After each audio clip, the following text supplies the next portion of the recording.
连真教授是康奈尔大学商学院 PhD 毕业，现在正在 Lyft Rideshare Labs 做博后。他即将在这个暑假入职耶鲁大学商学院。我们欢迎他带来的分享。OK，现在听声音清楚吗可以。？OK，let me share my screen. 哦，对，就连教授他会用英语分享。All right. It's a great pleasure to be here today. I'm really excited to share this recent project. My name's Jen. I'm a postdoc fellow at Lyft Rideshare Labs, and I'm going to join Yale School of Management in summer 2023 as an assistant professor. So this project I'm talking about today is a collaboration with the San Francisco School District. And this is a quite large school district in California with about 130 schools from K to 12, with about 50,000 students. 现在呢现在可以。 ？OK. I'm sorry, 我对腾讯视频不是很熟悉。So before I get started, I want to introduce my amazing collaborators, Sebastian Martin, who is an assistant professor at Western Kellogg, and Arthur Dilleroux, who is an assistant professor at Georgia Tech. And during our time of interaction with SFUSD, we were also working very closely with these amazing people there. Most of them are from the transportation team. We had sometimes twice or three times weekly meetings, and it really feels like we're part of the team. There's an agenda for today. I'm going to talk a little bit about the background. What are the problems at SFUSD? Why they reached out to us, and what solutions that we came up for them. I'll talk about how we formulated it as an optimization problem. Also, why simply formulating it as an optimization problem is not sufficient. I'll present our interactive optimization framework. I'll talk about how it turned out at SFSD and give a brief summary. So in December 2020, SFUSD reached out to us saying that they have a problem. They would like to change their start times. Their plan is to implement the change in August 2021, which means we need to finalize a full schedule by May 2021, and it takes time to be approved by stakeholders and the board. And this is a quite tight timeline, because changing start time is actually a pretty complicated operational problem. Like many other school districts in the US, a significant proportion of students at SFUSD relies on school buses to get around. School buses are pretty expensive. So in San Francisco, one bus costs about $150,000 a year. So when we change the school start time, it actually has a direct impact on the number of buses needed to transport the students. For example, if the district has multiple start times, a school bus can be utilized multiple times. In this illustration, if the schools in this district have two different start times, then a bus can be utilized twice. So it can start to pick up the 7:30 start time cohort and drop off. And after that, it can go to pick up the 8:30 cohort and then do another round of drop off. Since SFUSD has been under significant budget crisis, it is crucial for them to have a new set of schedule that can improve the utilization of the buses and reduce the transportation costs. But the operational challenge is only one side of the problem. School schedules also have direct impact on family schedules, especially for those families with young kids who cannot drive themselves to school. The parents basically need to work around their own schedules, around their kids' schedule. So it is not surprising that parents actually have quite strong preferences over the start time. So the picture was actually taken back in 2017 when my co-authors were helping Boston Public School to change their school schedules. Even though they were able to generate savings for the district, the proposal encountered huge backlash from the parents. So parents' frustration is kind of understandable. If their kid's schedule changes by 2 hours, it's really difficult to look at the bigger picture. These preferences from the parents means two things for the district. Balancing between family preferences and the financial situation is going to be crucial. They cannot just care about their own financial costs. Also, a transparent process which engages the important stakeholders are also going to be essential for this to be approved and bring everyone on board. from these two perspectives, there is a third perspective, which is related to public health.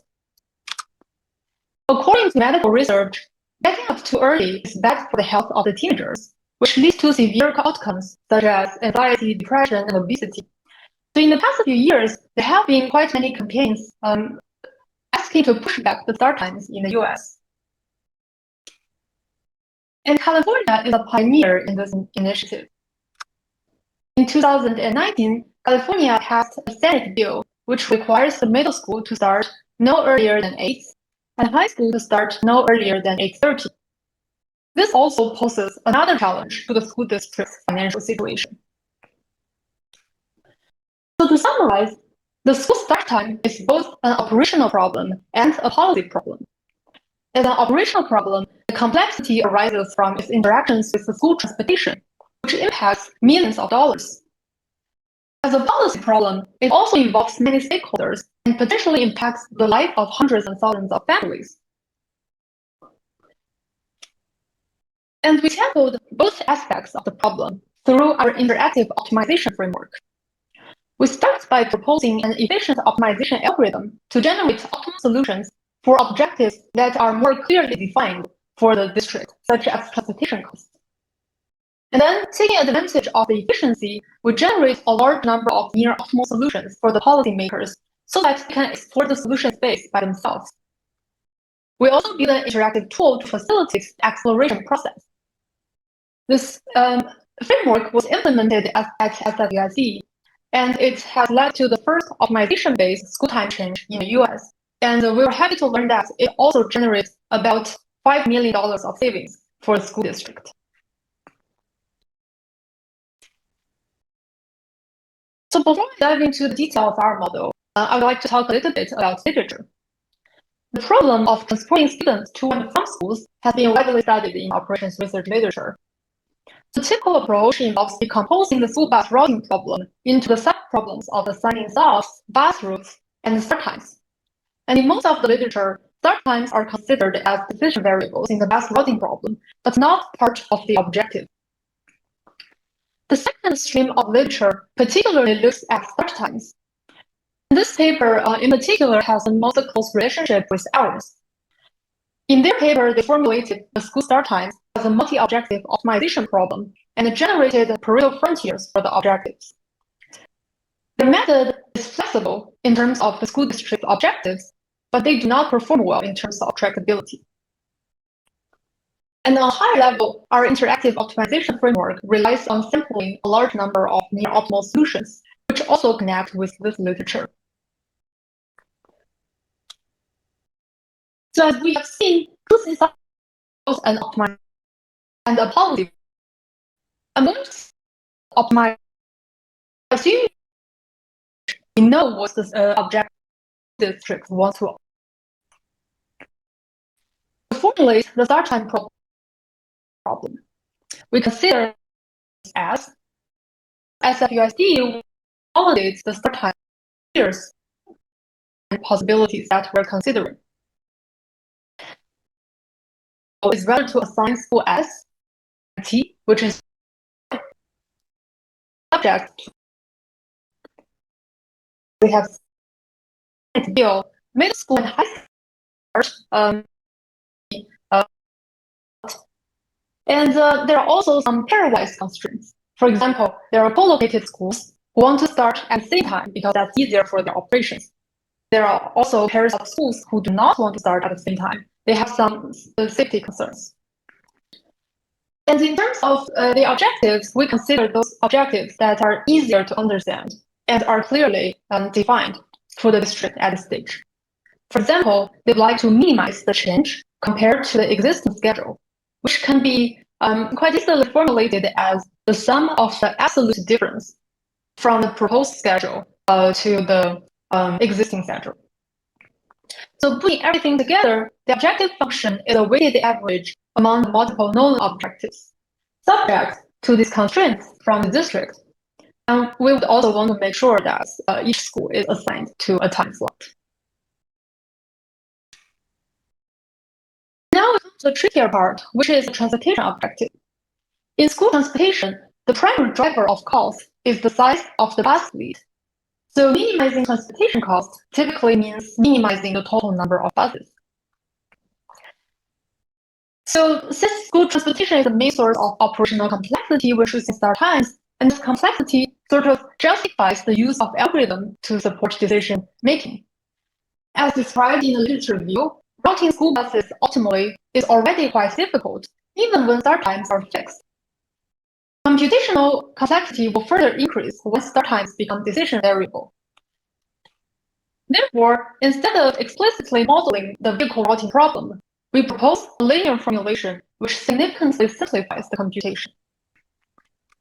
Our method leverages the information that most school districts in the US already have, which is a set of pre-computed bus routes for each school. So in other words, each school S is associated with a set of morning and afternoon routes. Each route corresponds to a sequence of stops visited by a single bus to transport students to and from school S. A useful approximation of the number of buses needed to serve all routes is the maximum number of active routes at any given time. In fact, this approximation is also a valid lower bound of the true number of buses. So to obtain the number of active routes, we cut the time of the day into several time buckets and obtain a tensor BST-tau, which represents the number of buses active at time tau for school S if this school S is assigned to start at time t. Using the tensors, we can express this approximate transportation cost as a linear function of our decision variable. So this figure illustrates how our model can reduce transportation costs. The number of active buses before optimization, which represents the purple dashed line here, has unbalanced the peak in the morning and the afternoon.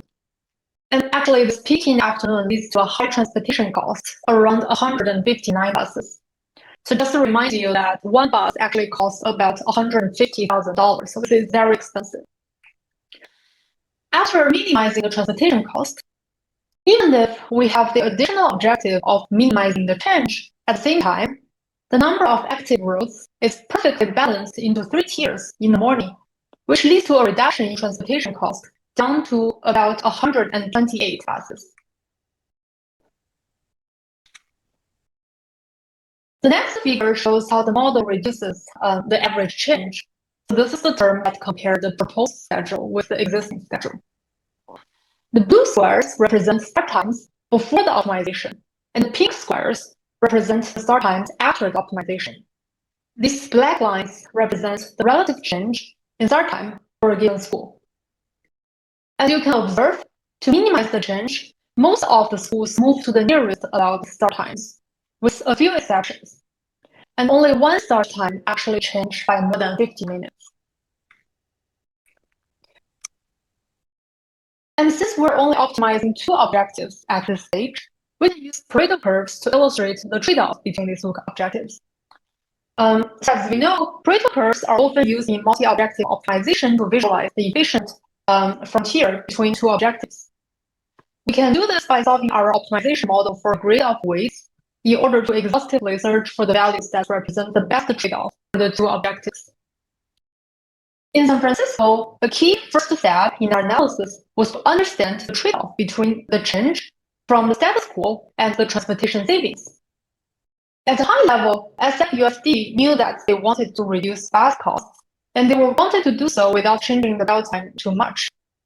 But the tricky thing is that they did not know quantitatively how much the average start time would have to change to reach their desired cost reductions. And assessing this trade-off was further complicated by the fact that high schools and middle schools were forced to move in order to comply with the Senate Bill 328. And these are the Pareto curves that we shared with SFUSD to help them quantify the trade-off. And this also very clearly illustrates the impact of SB 328. In this extreme case, when keeping the average level of time shift to be the same, to comply with SB 328 essentially cuts the potential savings by half. It also eliminates the opportunities of having a smaller average time shift.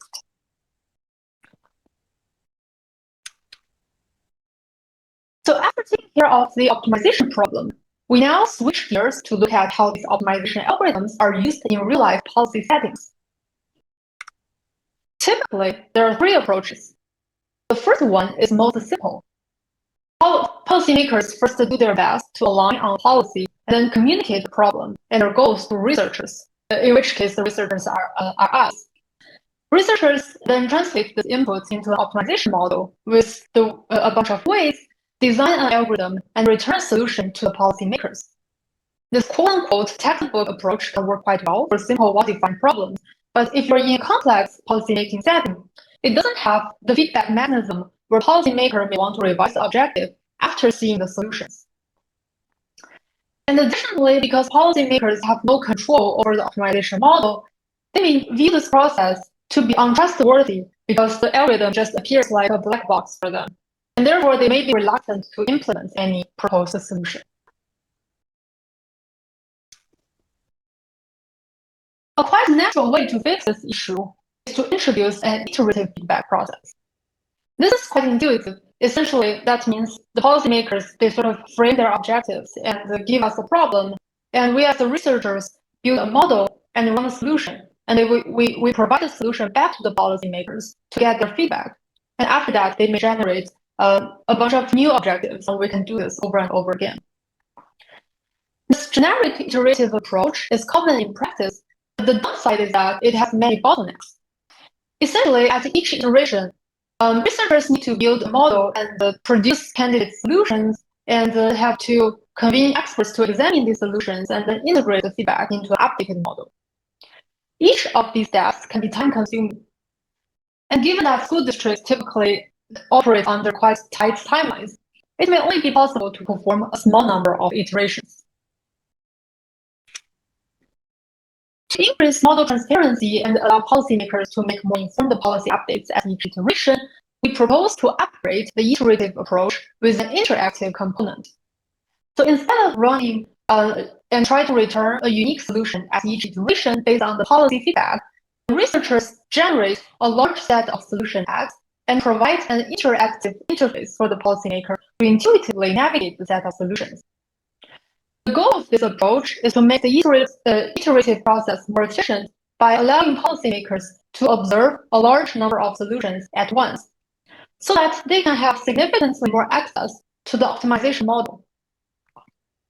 If the set of solutions and the tool is designed properly, they can help policymakers to prioritize objectives and discover new ones without the bottleneck of repeatedly interacting with researchers. This approach places as much of the optimization process as possible in the hands of the policymakers, which increases the transparency and control and takes researchers out of the loop.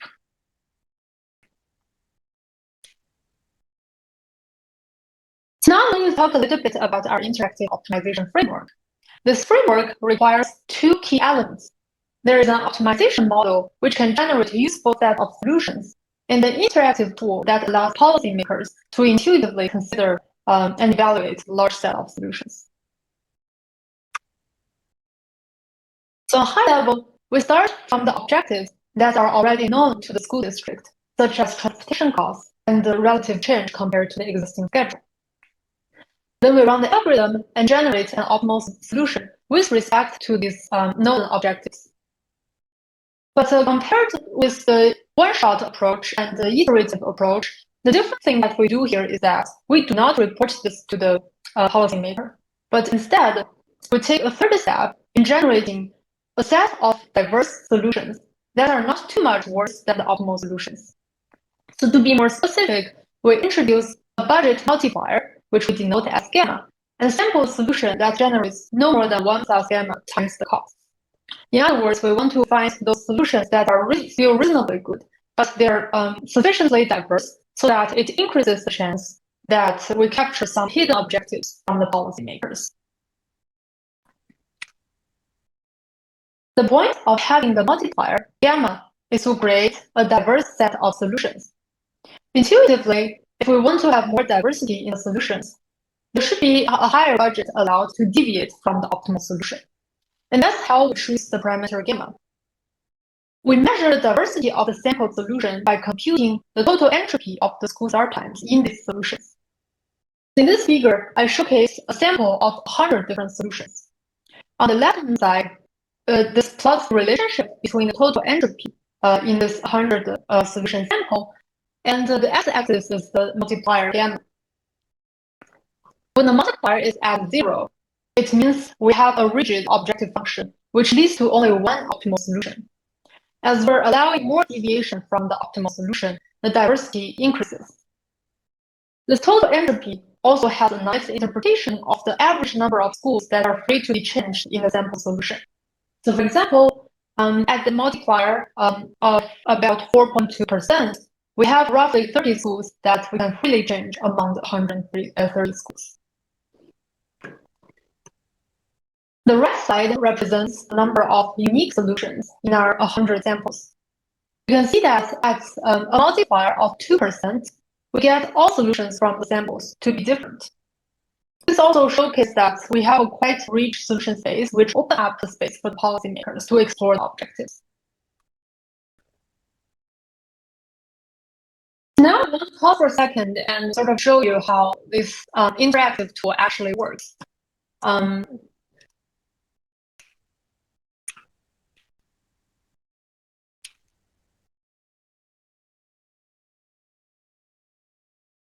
Let me share the other screen.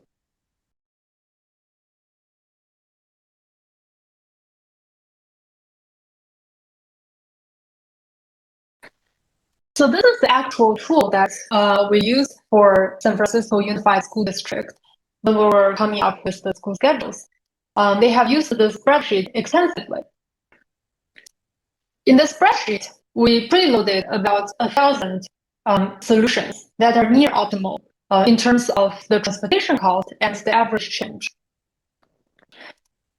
This column tracks the proposal of their existing schedule. So this is sort of fixed. So before the optimization, they use about 159 buses to ship students. And this column represents the newly proposed schedule. So currently, it is displaying the best solution among all the 1,000 near optimal solutions.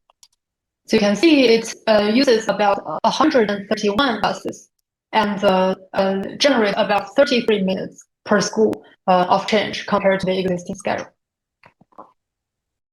And in this part of the spreadsheet, each row represents a different school. So we have about 100 and more than 130 schools, because it's split between pre-K and K sometimes. These columns represent their current schedule, which is the schedule that before the start time change. And these three columns represents the levers that we can pull in changing what time is feasible for one school. And this proposed schedule shows the best solution after applying these constraints. And this can be really useful when the school leaders are iterating through their opinions and try to converge on a set of solutions. For example, let's say I'm the headmaster of Alamo Elementary, and I'm not happy with a start time of 8:40. So I'd like to eliminate that from my solution set.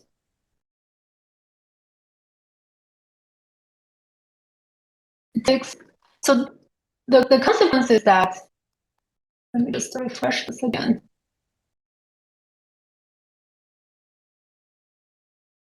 Right. So initially Alamo Elementary was assigned to 8:40. But if I uncheck this box, they will be reassigned to 7:50. And the consequence is that initially we were starting with 1,000 near optimal solution, but now there's only 663 solutions that are compatible with this constraint. In terms of the objectives, it doesn't impact much. So the transportation costs remain at and the average change to schools are also, the impact is also minimal. Let's say now, Oregon also want to change their start time. So they're not happy with 7:50. So one thing you could observe is this ripple effect when one school changes their start time. In order to keep the existing, in order to keep the objectives such as transportation costs and average level of change to be low, whenever you're moving the start time of one school, it means adjusting the start time of a number of other schools. this ripple effect was not very clear to the school site leaders until they were able to visually see this impact. So as we gradually impose more and more constraints, you can see the total number of remaining solutions gradually goes down, and it leaves us fewer and fewer choices. And if we impose too many constraints, it could come to a point where there's no solution to be feasible. So this gives you a really good idea of how to, what are the consequences when certain schools require their start times to be changed to a different slot. I also want to mention that the color here represents the number of near optimal solutions that satisfy this allowed time. So for this row, the dark green represents that most of the solutions for Argon will have a start time of 8:40. So if we eliminate uncheck this box, it will significantly eliminate the number of feasible near optimal solutions. And on the right-hand side, we have this map, which also visualizes the impact of tweaking the start times. So for example, these different colors represent the 3 tiers of the start time. And on these circles, these letters represent the different school levels. The size represents the number of student enrollment for the corresponding school. This also gives the school district a very direct view to see how the start times are distributed. We also computed a number of metrics. And for example, there are certain equity measures that SFUSD was very interested in. For example, they wanted to know whether start times are distributed evenly for the different grades. And they're also concerned about the start time distribution for different racial groups. If you want to get a closer view, you can filter here. So by providing these visual tools, you can make sure that the schedule that they eventually choose satisfy the key measures that they're concerned about.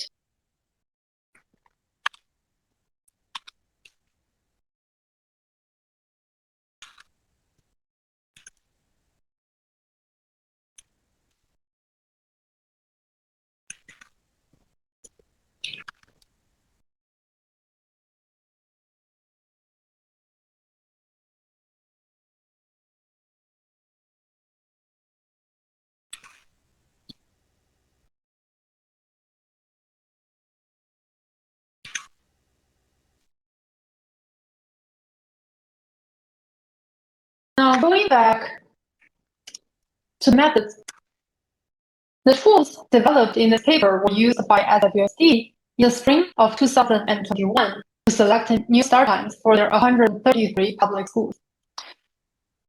Using our suite of interactive optimization tools, the district was able to assign each school to one of the 3 start times, 7:50, 8:40, and 9:30, replacing their existing and somewhat chaotic status quo with 18 different start times.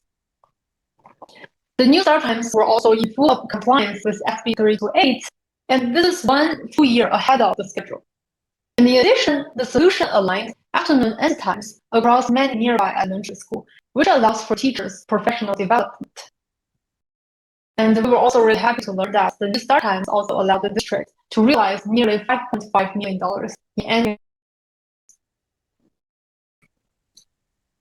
And after the implementation in August 2021, we were also able to run a large-scale survey within the school district. And we received about 10% of the families in the district's response. We are happy to know that parents seem to be reasonably happy about the outcome. Among everyone who responded, the largest group reports that they are very satisfied with the start time change. Of course, there is still some room for improvement, and we're still working on this data set, and we hope to identify the potential issues and the things that we can do better.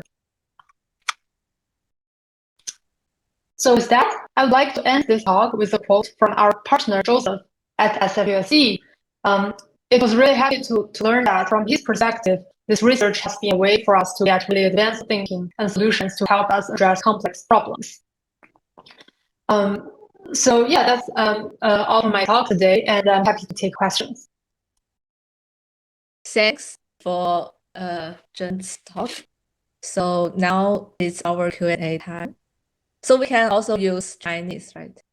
可以的。对，那欢迎就是我看一下啊，哔哩哔哩和视频直播间的观众们可以发弹幕，然后我们会采集问题来问连真导授。那我先来问一个问题，我想问一下，就是旧金山的学区和其他的城市的学区有没有什么显著不同的特点，会让你们的这一个方法 framework，就说是否具有普适性，还是说会有一定的特殊性，针对这个旧金山学区？这是一个很好的问题。旧金山学区怎么说呢？每个学区其实都有自己很独特的地方，跟这个城市有很大的关系。我觉得我们的成功其实一定程度上依赖旧金山学区。他们有非常 open-minded 的一些 culture，然后他们很愿意采取这种 scientific 的这种approach。然后另外一方面，从实际上来说，COVID 实际上也帮助了我们去进行这样的一个 start-time reform，因为大家都是在家生活了很长时间，在家远程学习，然后现在 coming back to school，所以就会稍微容易一点这个改变发生的。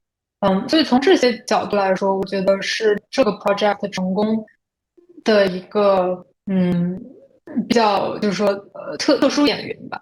另外一方面，我们这个 approach，实际上从它的这种 formulation 来说还是比较 general 的，因为我们实际上依赖的这种 pre-computed 的这种 bus routes 是在基本上所有学区都有，因为他们学区自己也有这个专门的 transportation planner 来做一些比较简单的这种 optimization，他们实际上是有一些这种能力的，而且能够去 leverage 他们这些 existing knowledge，实际上就非常 useful，因为他们很了解这个 district 的一些情况，他们也了解这个学生的这个 demographic，还有身体健康等方面的这种分布。因为在进行 school bus routing 的时候，你也需要考虑到，就是说这个学生他是不是有这种 special education，就他需要一些辅助之类的，这些情况实际上都属于这个地区的 local knowledge，可以被这些 pre-computed bus routes 所反映出来。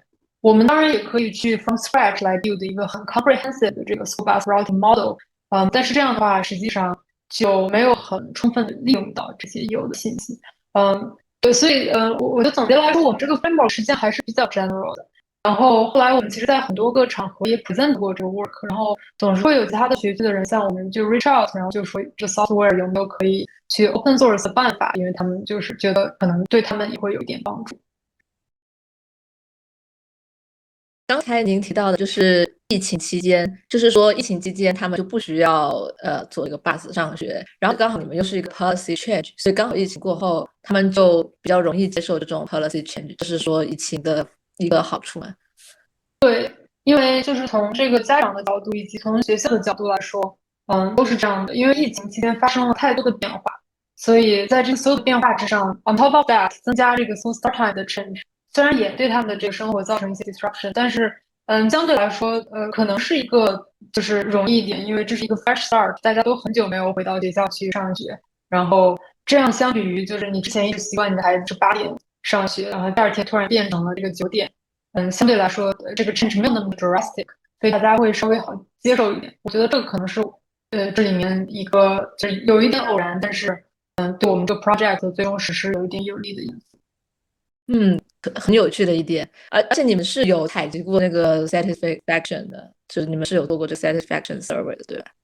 对对，我们的 survey 是在实际上我们的 survey 其实有点 unfortunate，就我们的 survey 是在之后才 run 的，就是在这个 change 发生之后才 run 的。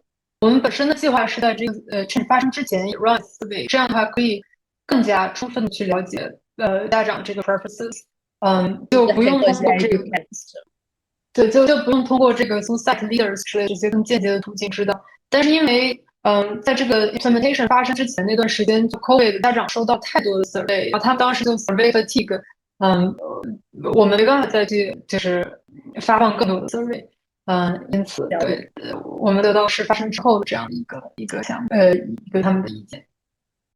了解了解。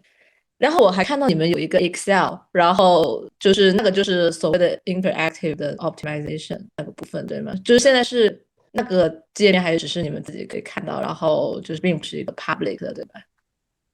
对，我们其实有几个 tool，我刚刚展示的是 one of them，我们的几个 tool 都是基于这个 Google Spreadsheet，原因是因为这个对于学区内部来说使用比较友好，他们将用去 copy 或者是怎么的，就是他们学区主要是以这 spreadsheet 的方式来运行的。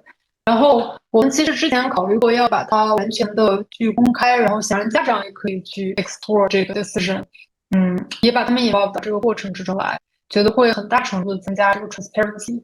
因为这个 tool 的一个 point 就是说，你可以看到，当你想要让自己的这个愿望达到满意的时候，实际上造成了这很多的 ripple effect，会影响到其他的学校，也会影响到这个学区的这个经费。所以我们实际上是非常想要把这个工具，进一步的去公布的。但这里也稍微有一点这种对待艺术，所以最后我们还是没有特别大规模的去分享这个工具。对，因为可能会也涉及到一点点 privacy 的 concern，我也不嗯，确定。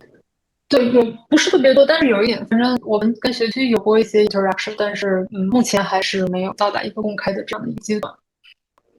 I see。然后我刚才听的时候，不知道我有没有 miss 掉，就是说你们的 optimization 还是有一点就 global 性质的，就说不知道会不会有就说局部的 local 的一些呃 unsatisfaction，就 potential 的 unsatisfaction。你说的 unsatisfaction 是从哪个角度来说的？就是可能很具体的某一个学校，然后就对某一个 bus route 就是会有一些不满意的因素，而这个或许会影响其他的就是学校学生，就我不知道他们会不会有一些这种利嗯，益 conflict，就或者说。对，会有这种情况。实际上，这个 schedule 在 approve 的过程中是经过很多个 stage，嗯，然后我们实际上也收到过这个家长的一些投诉，这个过程其实蛮有趣的。就当时这个 schedule 被 announce，但还没有正式实行，因为中间有一个 time gap，它是2021年5月份公布的，但是到8月份才 implement，因为中间隔一个暑假，所以这个 schedule 被公布了之后，实际上我们都被就是一些家长联系，然后也有一些家长就是他们试图去组织一些 protest，但是当你去看这些家长的时候，他们实际上是来自于非常个别的几个学校，而且它数量就相比于这个学区就5万多学生来说，也是一个很小的数目，但是他们就是属于这个学校一直以来就 historically 他们有一个比较好的 start time，所以有的时候很 unfortunately 就是他们也是有着比较有能力的这样一些家长。然后我记得其中有一个家长，他在这个旧金山这个市政厅，他承担一些政府职责，然后他就组织了一个 public hearing，也来就邀请大家来讨论我们这个 school schedule。但是实际上，嗯，可能他自己就是对他，对他的这个孩子这个上学时间比较不满意。所以经常会出现这种情况，就是说有个别的学校的家长有比较强的一些 voice，然后他们可能会去试图产生一些改变，但是我觉得这正是为什么，嗯我想问你们相应改变吗？我们没有相应的改变，因为如果这样的话，这个就变成了一个这个就有点像是这种 interactive process，就谁的声音大，谁就去 move 这个 objective function。我觉得我们这种 approach 的一个作用就是，当人产生这种讨论的时候，你可以获得这种比较快速的一个 feedback，而且可以把这个追悼 illustrate 的非常的明确。所以在这样很明确的一种证据吧，或者说 trade off 面前，这个 discussion 进行起来就变得。不然的话，大家在讨论的时候，如果都不知道，就是这个人说的东西的 implication 具体是什么的话，实际上这个讨论很难以一种有组织、比较有规划的方式来进行。嗯，不过你们这个 somehow 是一个 public policy，而且就是说目的还是想要提高这种所谓的 social welfare。我可以分享一下，是我之前在阿姆党实习的时候呢，他们就是想分配云计算资源嘛，然后就说除了做这个 global optimization 以外，他们就还想做这个 local 的这个 optimization，就是因为可能会有一些客户对于这个 global optimization 导致的这个方案不是很满意，但 somehow 他们是一个 business， 是一个商业公司，然后那肯定就是如果有客户提出来这种诉求，他们还是得有所回应，所以就说会进行一些 local 的微调这种。对对，是这个确实是因为我们这个问题是从系统性，就是从 public welfare 这种 perspective 而来的，所以嗯，维持这种 equity 是一个比较重要的一个标准。嗯，非常感谢。我们来看一下有没有什么 B 站或者视频直播间的问题，但好像没有。对 OK，那我还想再问一个问题，就是您是怎么对作为 researcher 还很好奇，就是您是怎么能够接触到这方面的 research，就是说刚好就是怎么开始就是做这个 research topic，然后怎么联系上这个旧金山学区？我的主要原因是因为我相当于我的 research 有两个 stream，一个是更偏向 ride sharing 相关的，然后当时做这个 project 的契机就是我的一个 co-author Sebastian，我们之前其实更多的合作在这个 ride sharing 方面的一些项目，然后他的话就是他在读 PhD 期间，他们在这个 Boston Public School 做一些 school bus routing 的问题。所以，他还有另外一个 co-author Arthur，就他们对这方面比较有经验，所以那个时候其实是这个 SFUSD 这个学区，向他们去 reach out，更早一些，但是，他们当时就是觉得，实际上 San Francisco 这个问题和 Boston 的问题可能会有一点区别，他们想 take 一个 different approach，然后他们想结合更多的这种，public policy 以及就是econ 的这样的一种 view。所以这是为什么他们把我include 进来，然后就是我觉得是因为其实如果你去看论文，也可以发现我们这个 paper 采取的 approach 和他们在 Boston 采取的 approach 还是非常不一样的两种 approach。就是那边没有那么一控是吗？他们做的东西是一个，他们在那边主要做两部分，一部分是 school bus routing，这个是他们做的主要很复杂的一部分。然后关于这个 start time change，他们当时没有像我们在这儿这么多的这种 consideration，他们主要是跟 Boston 那边的这个policy makers to iterate 这些可能的 solution，然后所以在那边遭遇到了一些困难，因为就是 iterate over solutions 是比较不是那么的 efficient，因为 policy makers 只能看到很少的这个数量，比较难以 bring everyone on board，所以后来我们在这边做的时候，就会对这个因素更加的 aware 一些。interesting。I see，然后就你在 Cornell 商学院的时候做的 work 对吧？对对，这是我在 PhD 第4年的时候开始的。然后方便透露就大概持续了多长时间？我们跟这个 school district 的直接的合作是2020年12月开始，然后基本上到就第2年的7、8月左右，就对，所以我们比较密集的在一起工作，可能是5、6个月这样子。但是之后我们又帮他们 run 一个 district wide 的这个 survey，是去年3月份。对，但是这 paper 的话，我们是到去年12月才写出来。不错，get get。然后您想分享一下就您的 recent work，就是说比如说 Lyft 呀，或者说之后要在耶鲁开始的这个计划呀之类的。呃，嗯，我在做的这部分 work，也许我可以简单的讲一下，这里有些东西还没有完全被 figure out，就是所以 share 的这个成分可能比较有限，没，就是但是的可以嗯，对，整体来说，可能我觉得最近这段时间还是会做更多跟这个 sharing economy 比较相关的东西。然后，我在 Lyft 这段时间也还是给了我很多的 inspiration。我觉得就是这几年下来，跟我刚开始在了解这个 sharing economy 的时候，这个市场其实也发生了很多变化。COVID 之后，整体这种 labor market 也发生了很多变化。我觉得这样的变化从它的 trajectory 来说也很有趣，然后从这种变化到现在这个 market 所处的这样的一种 status quo 来说也挺有趣的。所以我最近的几个想法，我觉得可能是围绕着近期就是尤其是 COVID 之后这个市场发生的变化，所 inspire 我的一些东西。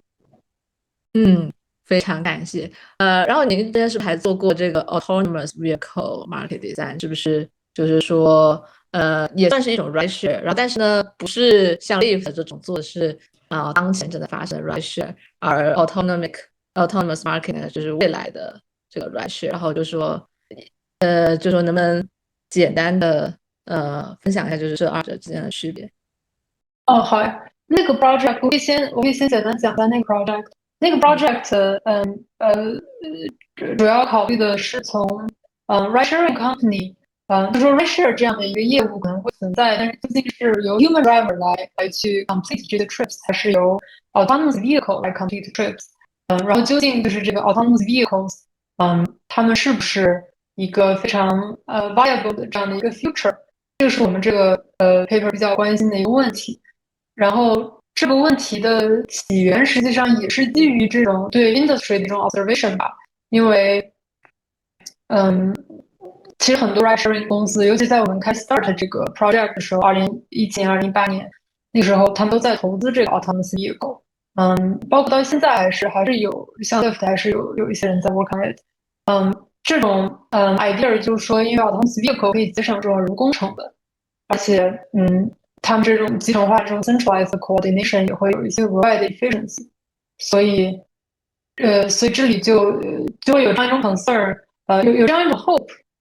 就是说有了 autonomous vehicle 之后，这个 ride sharing 的成本会降低。然后同时呢，有这样一种 concern，就是 human labor 会不会被过多的被这种机器所取代？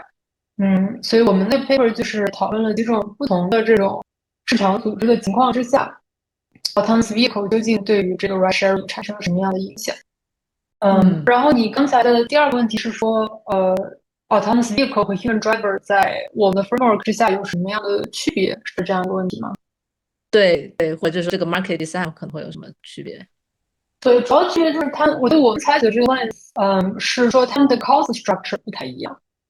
就说对于 human driver 来说，从 ridesharing platform 的角度来说，去 acquire 一个 human driver，成本不是特别大，因为 human driver 他们已经有了自己的车了，就是在 ridesharing 里面，就是你不用去给这个你的 driver 去买车，他们往往已经有自己的车了，所以你只是更多的按照时间来雇佣这些或者说induce 这些司机在正确的时间去 join 这个 market。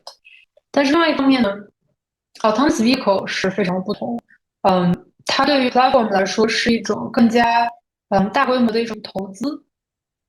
因为你相当于是需要提前的去决定你要购买几百辆或者几十辆这个 autonomous vehicle，然后你要提前的可能把它部署在这个城市或者那个城市。它是一种比较资源，就是从这个金钱上来说也比较 intensive，你要有一些比较多的前期的投资。但是呢，一旦你有了这些 supply 之后，你去使用它可能average 就比较便宜，因为你不用付这些很高的人工价格。所以它们的区别就是人工比较 flexible，但是 per hour cost 比较高。然后这个 autonomous vehicle 也不是很 flexible，你要提前决定它的 capacity，然后有比较大的前期投入，但一旦你投入了之后，它的成本就比较低。明白明白，get。嗯，非常感谢您的分享。您最后还没有什么话想要分享给运筹帷幄的观众？哦，我没有什么特别的，就很感谢你们来邀请我，在这儿分享。啊，好的，特别感谢。然后可能之后不知道你有没有就是部分 slide 可以分享给，就是我们会回顾文分享给就是这次来听或者没有机会能听到你的 talk 的这个读者观众们。OK，我们可以线下 coordinate。对，好，那我们就本次分享就到这里结束了，谢谢。好的，谢谢。